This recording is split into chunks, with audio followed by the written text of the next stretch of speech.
بہرحال پاکستان کے حوالے سے اور پاکستان کی ایک سگنیفیکنٹ سٹیٹمنٹ کے حوالے سے پوری دنیا میں اس ٹائم پہ بڑی ہلچل مچی ہوئی ہے. وہ سٹیٹمنٹ پرائم منسٹر شہباز شریف کی طرف سے آئی جب انہوں نے یہ کہا کہ ہم ایران کے ساتھ کھڑے ہیں، یعنی پاکستان ایران کے ساتھ کھڑا ہے، اور لیڈرشپ کی تمام جو شہادتیں ہوئی ہیں اس میں غمگین ہے، اور کنڈول کیا اور تعزیت کا اظہار کیا، اور اس کے بعد یہ بھی کہا کہ جو نئے سپریم لیڈر ہیں مجتبیٰ خامنہئی، ان کو مبارکباد بھی پیش کی، ان کے والد کی تعزیت بھی ان سے کی، لیڈرشپ کی تعزیت بھی کی، اور یہ بھی کہا کہ پاکستان ان کے ساتھ کھڑا ہے. اس سٹیٹمنٹ کے بعد انڈیا میں سے جو سو کالڈ ڈیفنس اینالسٹ، اور آپ سمجھ گئے ہوں گے میں کس کا ذکر کر رہا ہوں، اس طرح کے بندے جن کا دھیان زیادہ تر فضول چیزوں پہ رہتا ہے، انہوں نے ایک فضول سی لاجک نکالی اور یہ بولنا شروع کر دیا کہ پاکستان کا تو defence packet kingdom of Saudi Arabia کے ساتھ ہوا ہے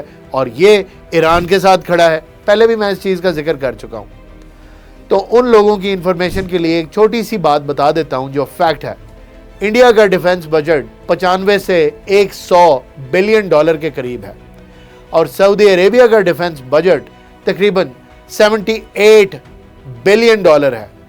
اتنا بڑا فرق نہیں ہے دونوں ملکوں کے ڈیفنس بجٹ میں، لیکن دونوں ملکوں کے سائز اور ملٹری کیپیبلٹی میں بہت بڑا فرق ہے. یہ چیز کس طرف اشارہ کرتی ہے؟ یہ چیز اس طرف اشارہ کرتی ہے کہ انڈیا ایک بہت بڑا ملک ہے اور اس کا بہت بڑا ڈیفنس بجٹ ہے. دوسرے نمبر کی دنیا کی آرمی ہے، اسی طرح ایئر فورس اور نیوی بھی ٹاپ 10 میں ہے.